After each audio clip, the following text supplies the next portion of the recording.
오늘은 사순절의 마지막 주간인 고난주간이 시작되어지는 고난주일입니다. 예수님께서 십자가를 지시려고 예루살렘 성으로 입성하신 날이죠.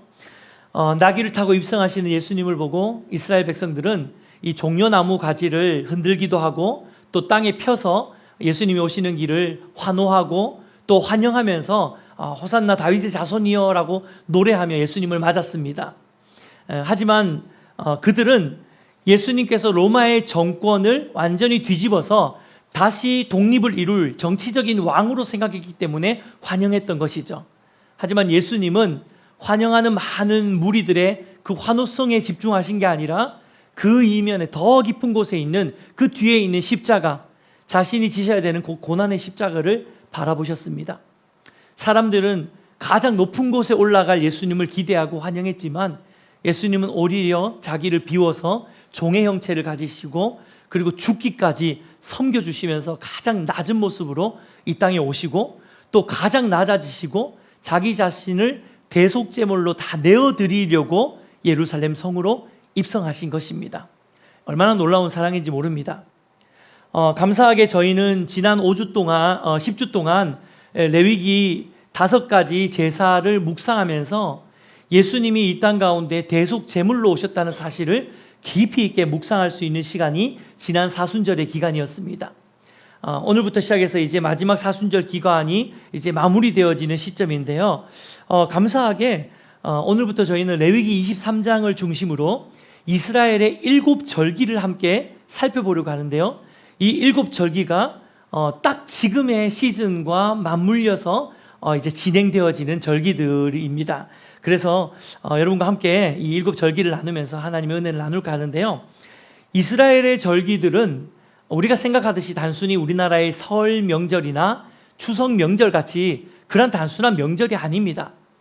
하나님께서 구약에 이스라엘 백성들에게 절기를 지키라라고 하면서 절기를 제정해 주신 이유는 뭐냐면 이 절기들이 다 이스라엘의 역사 안에서 하나님이 행하셨던 놀라운 일들을 기억하고 기념하기 위해서 첫 번째는 절기를 만들어라라고 이야기를 하셨고요.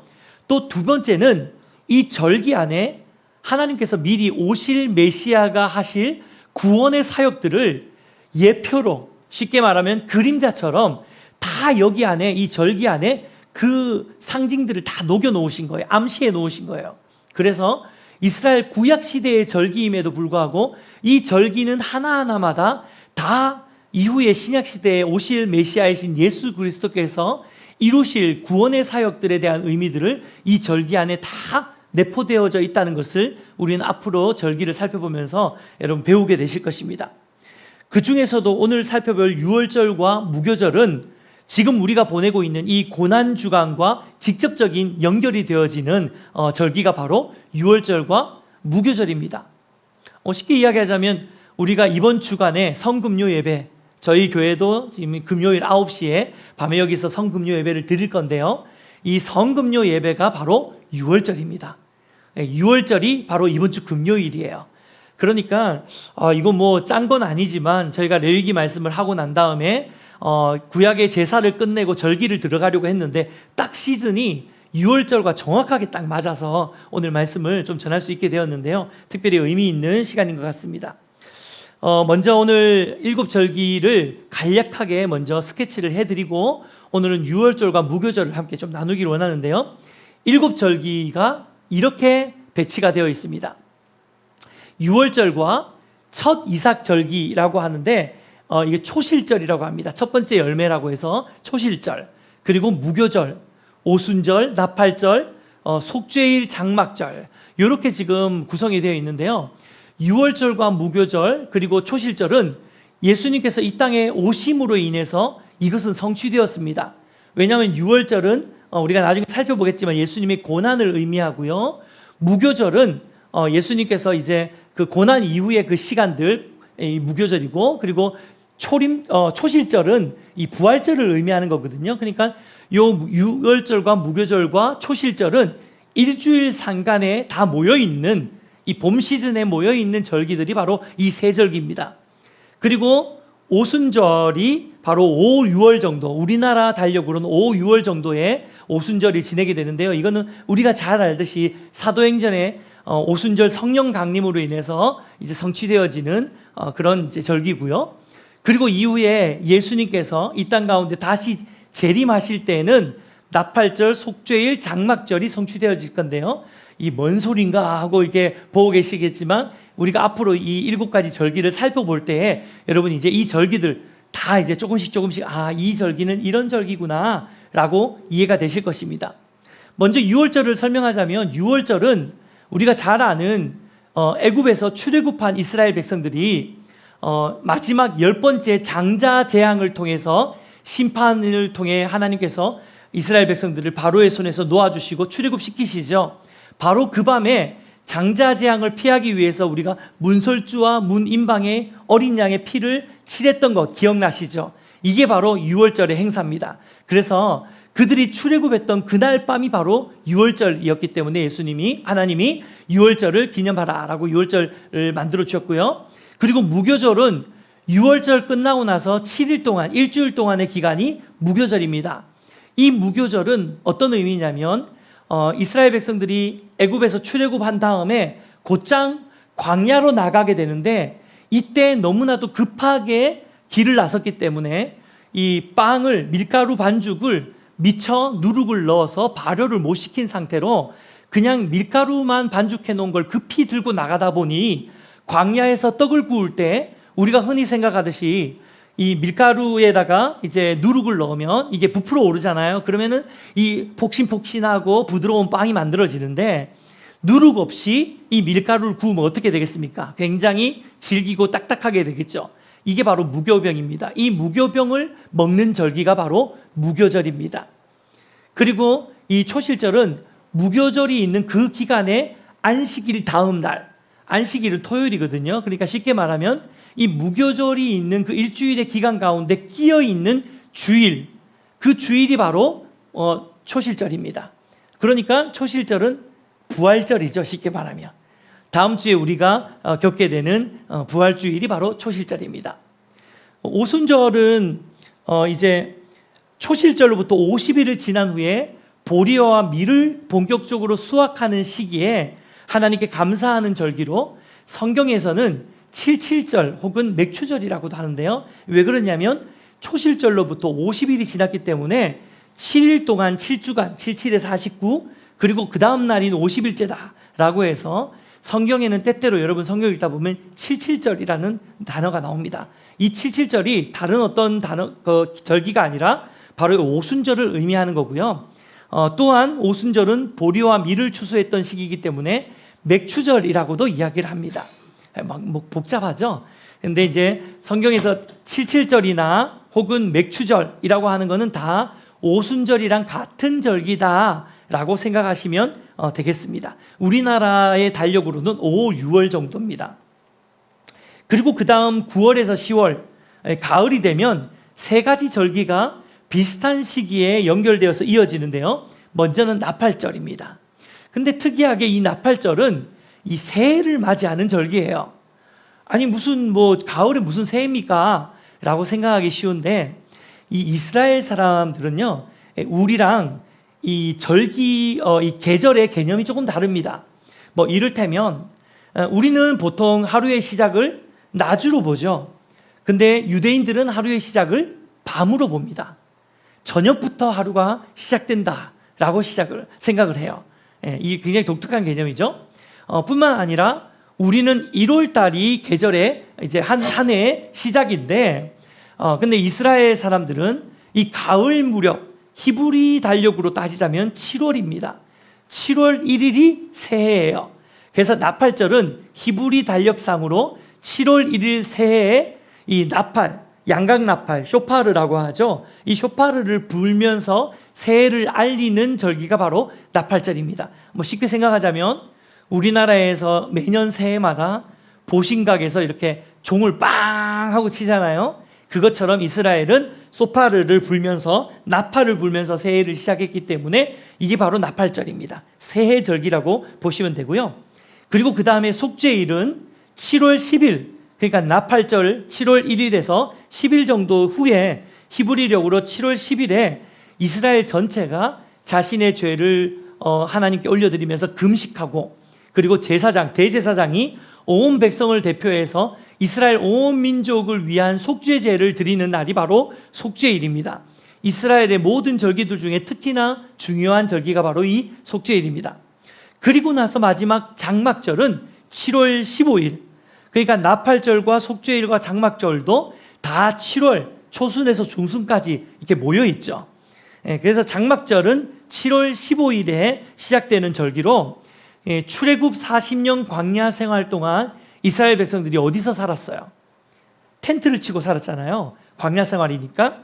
그래서 그들이 7일 동안, 7월 15일부터 일주일 동안 텐트를 치고 그 안에 들어가서 먹고 자고 살아가는 거, 일주일 동안 장막에서 지내면서 하나님이 그 조상들을 이스라엘의 광야 가운데서 약속의 땅 위로 오도록 만들어주신 그 은혜, 그리고 지금도 우리의 삶에 하나님이 함께 하신다는 그것들을 기억하면서 감사하는 절기가 바로 장막절이고요.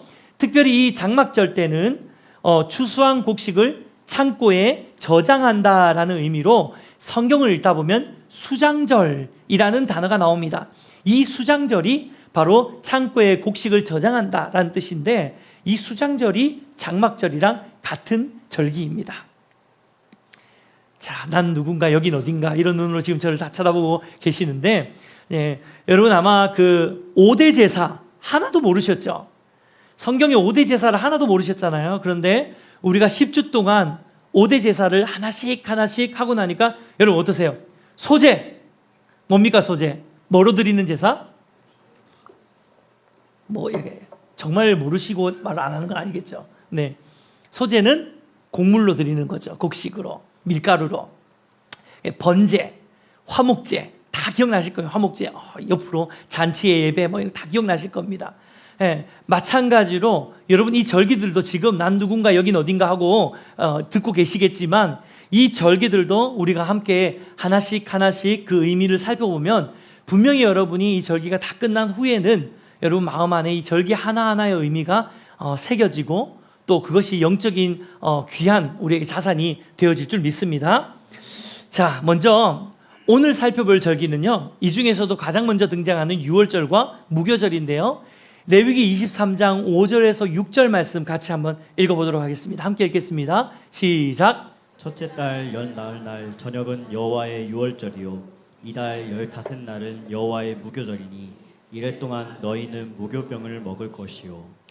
여러분 이 두 절기는 단순히 시기적으로만 연결되어 있는 것이 아니라 예수님께서 이루시는 구원의 역사, 그 복음의 흐름 속에서도 하나로 연결되어지는 절기입니다. 먼저 유월절을 좀 살펴보자면요, 유월절은 말씀드린 것처럼 이스라엘 백성들이 애굽 바로 왕의 압제에서 해방된 날이 바로 유월절입니다. 하나님께서 모세를 만나시고 모세를 출애굽의 지도자로 세우신 다음에 바로의 손에서부터 내 백성을 구원해내서 약속의 땅 가나안, 너희 조상에게 주리라 한 그 땅으로 나아가라고 하나님께서 언약을 다시 상기시키시죠. 그리고 나서 모세는 바로에게 찾아가서 하나님의 백성을 보내라 라고 이야기를 합니다. 당연히 보내지 않죠. 그래서 하나님 어떻게 하십니까? 10가지 재앙을 이집트에 내리시는 거죠. 피게, 이빠, 악독, 우매, 흑장.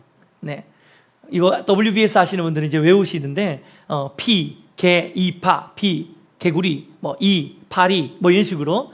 그래서 마지막 10번째 재앙에서 장자 재앙을 내리시면서 최종적으로 바로가 이스라엘 백성들을 놓아주게 됩니다. 그런데요, 이때 하나님께서 이스라엘 백성에게 온 애굽에 난 모든 것들의 첫 번째 태어난 것들을 다 죽일 것이다. 그렇지만 너희가 어린 양의 피를 너희의 집의 문설주는 이 세로기둥을 말합니다. 문의 세로기둥을 문설주라고 그러고요, 문의 가로기둥을 임방이라고 하는데요, 문설주와 임방의 어린 양의 피를 바르면 내가 그 피를 보고 넘어가리라 라고 말씀하셨고, 실제로 이스라엘 백성들이 그 피를 다 바른 다음에 그들이 그 집 안에 있었을 때 이 피를 바른 집 안에 거할 때에 하나님께서 생명을 보존시켜 주시는 역사를 하나님 경험하게 되는 것이죠. 출애굽기 12장 13절 말씀에 나옵니다. 함께 읽어보겠습니다. 시작. 내가 애굽 땅을 칠 때 그 피가 너희가 사는 집에 있어서 너희를 위하여 표적이 될지라. 내가 피를 볼 때 너희를 넘어가리니 재앙이 너희에게 내려 멸하지 아니하니라. 이 본문에 나오는 그 넘어가다라는 뜻의 히브리어 동사가 파사흐라는 동사인데요. 이 동사에서 나온 명사형이 페사흐입니다. 근데 이 페사흐라는 말이 바로 유월절이에요. 영어로는 패스오버, 지나가다, 넘어가다라는 뜻을 가지고 있는 거죠. 즉 죽음에서 넘어간 날이 유월절이고 심판에서 피해간 날이 바로 유월절입니다. 자, 우리가 흔히 유월절 이렇게 이야기하면 우리가 기억하는 것은 하나님께서 정말 심판하는 재앙의 바람으로 쫙 그 애굽 온 땅을 싹 흩어가시면서 수많은 애굽의 첫 태어난 가축부터 시작해서 사람까지 장자까지 다 팍 죽이는 그 장면들을 아마 생각하실 겁니다. 특히나 우리 이집트의 왕자 이런 애니메이션 같은 거 보면 막 슉 하면서 가면은 울고 슉 공격하면 또 막 으악 소리 지르고 이런 거 있잖아요. 그런 장면들을 아마 기억나실 텐데, 우리가 반대로 그 피가 발라진 이스라엘 백성들의 집 안에서는 과연 어떠한 일이 일어났을지 한번 상상을 해보자고요. 아마도 하나님께서 이스라엘 백성들에게 문설주와 임방에 피를 바르고 너희가 절대로 문 밖으로 나오면 안 돼, 문 안에 있으면 너희가 살 거야 라고 말씀하셔서 이스라엘 백성들이 이게 뭔지도 모르면서 그것을 발랐을 겁니다. 근데 하나님은 거기에 의미가 있었죠. 왜요? 이게 바로 대속제물인 거예요. 예수님을 예표하고 있는 것입니다. 그래서 이 예수님을 예표하고 있는 어린 양의 피를 문설주에 바르고 문 임방에 바른 다음에 온 가족들을 다 불러 모아서 야, 오늘 밤에는 절대로 밖에 나가면 안 돼 라고 하면서 이렇게 다 불러 모았겠죠. 이 사진처럼. 그러면서 밤이 되었을 때 아마 이스라엘 백성들은 두려웠을 겁니다. 뭘 바르라 해서 바르긴 발랐지만 이게 진짜 효력이 있을까? 이거 뭐 바른다고 뭐 대단한 일이 일어나는 걸까? 혹시 하나님의 재앙의 불길이, 심판의 바람이 이 피를 못 보고 그냥 우리 집에 들이닥쳐가지고 이 귀한 우리 첫째 아들 혹은 첫째 딸이 죽는 거 아닐까? 이런 걱정들이 있었을 거예요. 그래서 아마 이렇게 벌벌 떨면서 온 가족들이 긴장을 하고 있었겠죠. 그런데 아니나 다를까 밤이 되고 요란한 폭풍우 소리가 나는 거예요. 막 바람 소리가 막 들리는 거예요. 요즘 바람 엄청 심하잖아요. 근데 저 멀리 이웃집에서 문이 막 떨립니다. 바람 때문에 탁 하더니만 팍 하는 소리가 나면서 으악 비명이 나오는 거예요. 아이가 죽은 거죠.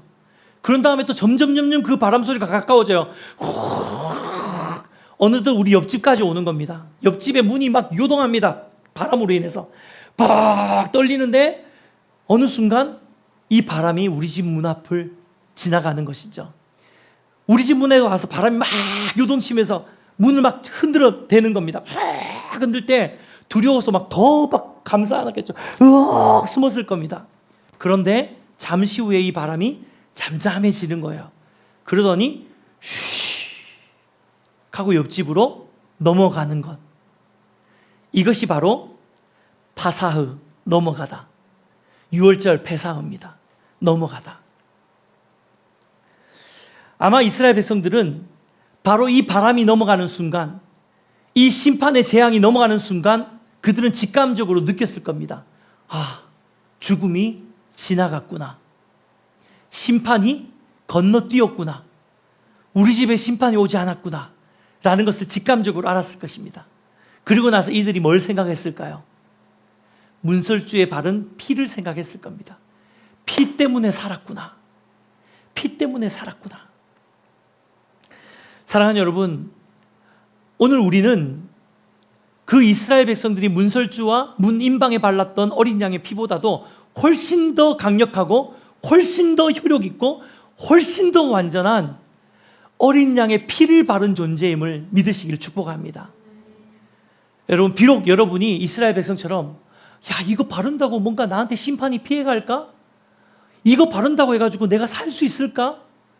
이거 바른다고 인해서 하나님이 나를 봐주실까? 이런 두려움이 여전히 우리 마음 가운데 있을 수 있어요.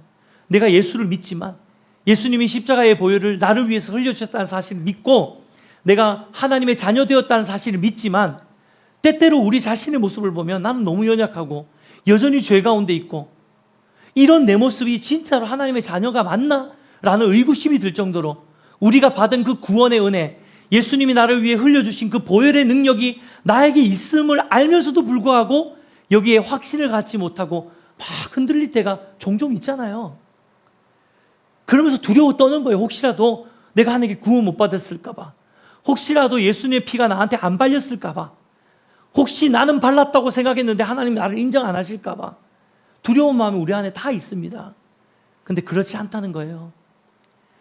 하나님은 절대로 우리 안에 발려져 있는 예수의 피를 반드시 분별하시고 여러분에게서 건너가실 것입니다. 아멘입니까? 지나가실 거예요. 심판이 우리에게 오지 않습니다.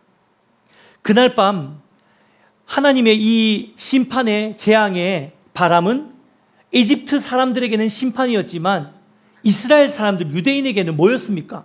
구원이었어요. 생명이었습니다. 예수의 피가, 더 강력하고 완전한 예수의 피가 지금 저와 여러분의 심령 가운데, 마음 가운데, 우리의 삶 가운데 발려져 있다면 비록 그것이 희미한 것 같고 비록 그것이 너무나도 확신이 없어서 두렵지만 그럼에도 불구하고 우리가 주님은 나의 하나님이십니다. 예수님이 나를 위해서 십자가에 못 박혀 돌아가셨습니다. 내가 그 피를 믿습니다. 의지합니다. 라고 고백할 때에 하나님이 그 신앙의 고백을 통해서 예수 그리스도의 보혈의 능력을 우리 가운데 덮어주시고 우리가 그 능력 아래에서 피할 수 있도록 우리에게 새롭고 산 길을 열어주신 것입니다. 할렐루야. 네. 이것이 바로 유월절의 의미라는 것이죠. 사랑하는 여러분, 예수님은 우리를 위해 죽으신 유월절 어린 양이십니다. 이 사실을 믿는 자마다 마치 출애굽 백성들이 어린 양의 피를 현관 문 입구에다가 바르듯이 이제는 우리가 날마다 예수의 피를 우리 마음의 문 가운데, 우리의 심령의 문 위에 그리스도의 십자가의 보혈을 발라야 하는 줄 믿습니다. 이미 우리는 예수의 십자가의 보혈을 바른 존재인 줄 믿습니다. 하지만 순간순간 우리는 매 순간 십자가 앞으로 나아가서 또 예수의 피를 바르고 또 예수의 피를 바르는 이 일들이 우리의 매일의 삶 가운데 회복되어야 되는 거예요. 저는 예배 강의를 갈 때 간혹 이런 이야기들을 합니다. 때때로 우리가 어떤 주는 일주일 동안 살면서 너무 충만해서 뭐 어떤 걸 하지 않아도 그냥 예배가 절로 되는 주가 있죠. 찬양이 절로 나오고 기도가 절로 나와요. 그런데 간혹 어떨 때는 일주일의 삶을 돌아보면 너무 연약해서 쓰러지기 쉽고 또 죄 가운데 있었고 하나님의 뜻대로 살지 못했다라고 느끼면 우리 스스로가 정죄감과 죄책감 때문에 뭔가 하나님 앞에 예배하러 나왔을 때 예배 드리기가 참 쉽지 않아요. 예. 그럴 때, 저도 그럴 때가 있거든요. 근데 그때 제가 쓰는 방법입니다. 저는 그럴 때 제 마음 가운데 혹여라도 사단이 제 마음에 정죄감을 주거나 죄책감을 주거나 야 네가 뭐 그렇게 해가 뭐 찬양을 한다고 해 라고 할 때 저는 이 원수의 거짓말을 끊어내면서 이 사단의 거짓을 끊어내면서 제가 믿음으로 선포를 해요. 어떻게 선포하냐면 예수 그리스도의 십자가의 피가 이미 제게 충분합니다. 하나님 오늘 이 시간 보혈의 능력으로 저를 덮어주시옵소서. 아멘.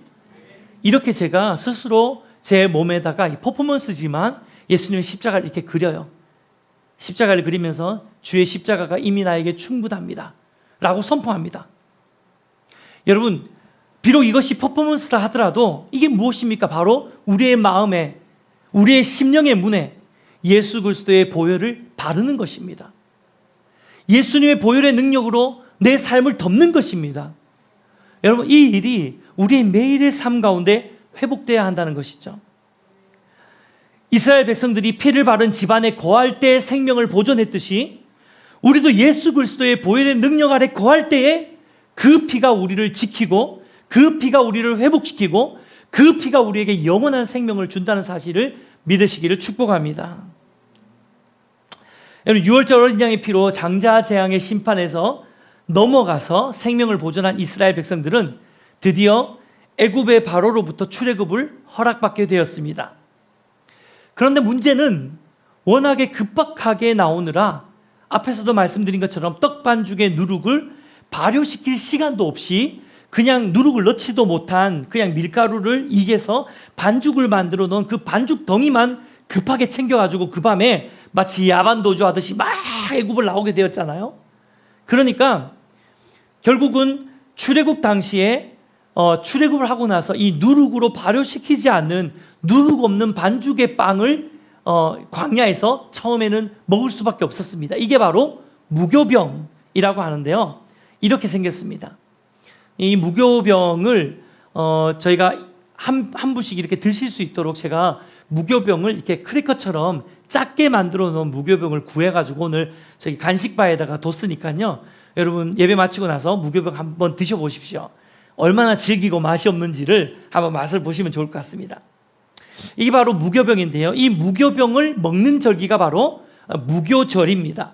출애굽기 12장 39절 같이 읽어볼까요? 함께 읽겠습니다. 시작. 그들이 애굽으로부터 가지고 나온 발교되지 못한 반죽으로 무교병을 구웠으니 이는 그들이 애굽에서 쫓겨남으로 지체할 수 없었음이며 아무 양식도 준비하지 못하였음이었더라. 레위기 23장 6절도 함께 읽겠습니다. 시작. 이 달 여탈은 여호와의 무교절이니 이래 동안 너희는 무교병을 먹을 것이요. 이 이래 동안 7일 동안 무교병을 먹는 절기가 바로 무교절이라는 거죠. 특별히 성경에서는 이 누룩을 자주 죄 혹은 부패와 타락의 상징으로 누룩을 이야기합니다. 예를 들면 바리새인들의 교훈 안에 있는 누룩을 조심하라. 이게 무슨 말입니까? 바리새인들이 하는 교훈이 그럴싸하고 있어 보이지만 사실 그 안에 누룩이 들어가 있어서 그 이야기를 가만히 듣다 보면 율법주의로 빠지는 거죠. 변질시키는 것입니다. 그래서 바리새인의 누룩을 조심하라라고 이야기했던 것처럼 이 누룩이라는 것은 성경에서 항상 죄와 부패, 타락을 상징하는 상징으로 등장합니다. 따라서 무교절이 갖고 있는 영적 의미는 뭐냐면요, 6월절에 그 놀라우신 하나님의 은혜로 구원받은 자들은 이제 그 구원받아서 이제 무교절의 삶을 시작하는 거죠. 여러분 6월절은 하나님의 은혜라고 시작한다면 이제 그 은혜로 광야 생활을 시작해서 출애굽한 다음에 광야 생활을 시작한, 이거는 뭐냐면 이제는 리얼 삶이라는 거예요. 이 삶은 무교절과 같은 삶이 되어야 한다는 것을 성경이 이야기하고 있는데요. 이 무교절과 같은 삶은 뭐냐면 이 누룩이 없는 무교병을 먹는 것처럼 우리가 날마다 하나님 앞에 하나님의 백성으로 구원의 은혜를 받은 자답게 거룩함으로 깨끗함으로 살아가는 삶을 살아야 된다는 게 바로 무교절이 가지고 있는 영적인 의미입니다. 그래서 히브리서 기자도 예수님의 피를 뿌림받은 자들은 정결한 삶을 살아야 한다라고 히브리서에서 이야기를 하고 있습니다. 10장 22절 함께 읽겠습니다. 시작. 우리가 마음의 뿌림을 받아 악한 양심으로부터 벗어나고 몸은 맑은 물로 씻음을 받았으니 참 마음과 온전한 믿음으로 하나님께 나아가자. 사랑하는 여러분 구원은 은혜로 받는 거지만요, 그 은혜에 응답하는 삶은 성도의 선택입니다. 아멘입니까? 여러분 하나님께서 6월절의 은혜는 우리 공로가 없어요. 아무런 공로 없이 하나님이 6월절의 은혜를 우리에게 베풀어 주십니다. 어린 양의 보혈의 능력으로. 그런데요, 어린 양의 보혈의 능력으로 구원을 얻고 죄사함을 얻고 난 다음에 그 다음에 하나님의 백성들은 반드시 하나님 앞에 무교절의 정결한 삶을 선택해야 된다는 것입니다. 6월절의 은혜 아래 거하는 자는 무교절의 정결한 삶을 살아야 합니다. 오늘도 그런 의미에서 우리는 무교병을 먹는 삶을 선택해야 된다는 것이죠. 보잘것없고 맛도 없고 질기고 딱딱하지만 우리가 그것을 먹는 삶을 하나님이 기뻐하십니다. 거룩하고 정결한 삶을 사는 것. 말씀을 맺겠습니다. 저는 오늘 말씀을 준비하면서 이 6월절과 연결되어지는 무교절과의 관계가 참 의미가 있다라고 생각을 하는데요. 하나님이 이스라엘 백성들을 6월절 어린 양의 피로 출애굽시키시는 그 구원의 은혜를 베풀어 주셨을 때에 이스라엘 백성들의 마음 안에는 엄청난 감격과 기쁨이 있었을 거예요. 와, 하나님이 드디어 우리를 애굽에서 해방시켜 주시는구나. 그러면서 그들은 이제 조상에게 주기로 한 그 약속의 땅 가나안으로 들어가겠구나 라는 그 벅찬 감동이 있었을 거예요. 하지만 여러분 결과가 어땠습니까? 출애굽한 백성들이 마주한 현실은 약속의 땅이 아니라 광야였습니다. 구원을 받았지만 곧바로 풍요와 평안이 기다렸던 것이 아니라 구원을 받고 난 다음에 바로 만났던 것은 험하고 메마른 광야의 시험과 훈련이었습니다. 그리고 그들은 그 광야에서 누룩 없는 딱딱하고 질긴 무교병 떡을 먹어야만 했습니다. 여러분, 하나님이 왜 이렇게 하셨을까요? 하나님의 은혜로, 유월절의 은혜로 구원은 받았지만 우리의 삶 가운데 여전히 이전에 누렸던 애굽의 그 죄의 습성들과 그 죄악된 모습들이 우리 안에 여전히 남아있기 때문이에요. 변화되지 않는 옛사람이 있기 때문이에요. 따라서 하나님은 불평과 원망과 죄의 유혹을 이기기 위해서 우리에게 거룩한 삶을 훈련시키고 누룩 없는 순전한 마음을 회복시키기 위해서 우리를 유월절의 은혜로 출애굽하게 하셨지만 곧장 가나안 땅으로 들어가서 풍요를 누리고 하나님의 약속을 다 누리게 하시지 않고 이곳으로 가는 그 과정 가운데 딱딱하고 질긴 무교병을 먹는 무교절을 넣으신 거죠. 그리고 광야의 40년의 시간 동안 계속해서 하나님 앞에 이 무교절과 같은 삶이 되도록, 하나님의 백성다운 삶이 되도록 계속해서 훈련하고 또 훈련시키시면서 그 40년을 광야에서 다루신 것입니다. 결국 이 과정이 다 끝나고 난 다음에 하나님께서는 여호수아라는 지도자들을 통해서 약속의 땅 가나안으로 이스라엘 백성들이 들어가게 만들죠. 사랑하는 성도 여러분, 예수님의 십자가로 이루신 이 유월절의 은혜는 하나님께서 이미 저와 여러분의 삶 가운데 선물로 주셨음을 믿습니다. 이제는 우리가 이 은혜를 누렸잖아요. 이 예수님의 피가 우리의 심령 가운데 발라주시는 이 은혜를 우리가 누렸잖아요.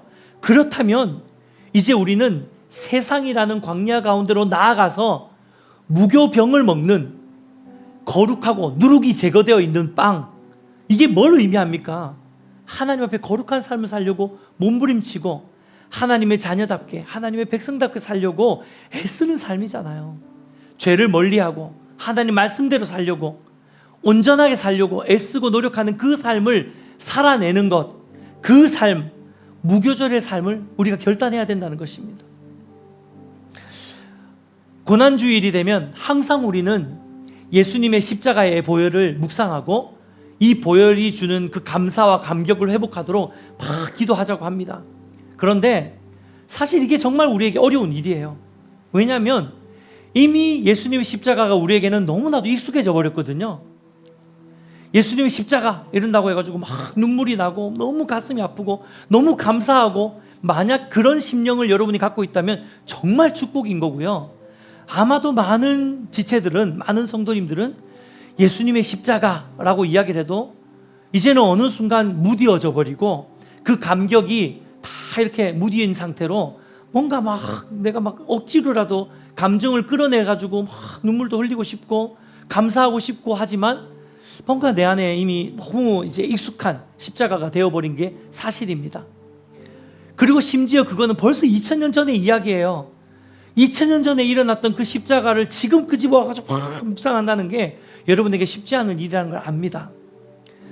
그런데요, 만약에 이 고난주일에 우리가 예수님의 십자가에 막 보혈이 어쩌고 저쩌고 그게 꼭 아니더라도 여러분, 우리가 그 십자가랑 연결되어진 이 무교절의 삶을 묵상한다면 우리는 조금 더 이 고난주일을 의미 있게 보낼 수 있을 거라고 생각이 됩니다. 무교절의 삶이 무엇입니까? 예수님의 십자가의 은혜에 합당한 삶을 결단하는 것입니다. 하나님, 비록 내 안에 십자가의 감격이 어느 순간 많이 소멸되어지고 또 너무 익숙한 것이 되었지만 하나님, 먼저는 기도합니다. 이 십자가의 보혈의 능력과 이 감격이 날마다 내 안에 또 바르고 또 바르고 또 바르는 은혜의 역사를 회복시켜 주시옵소서. 두 번째로는 하나님, 이 감격과 이 은혜를 누린 자답게 무교절의 삶을 결단하게 하여 주시옵소서. 거룩한 삶 살기를 원합니다. 이렇게 믿음으로 결단하는 저와 여러분의 삶이 되시기를 주님의 이름으로 축복해 드립니다.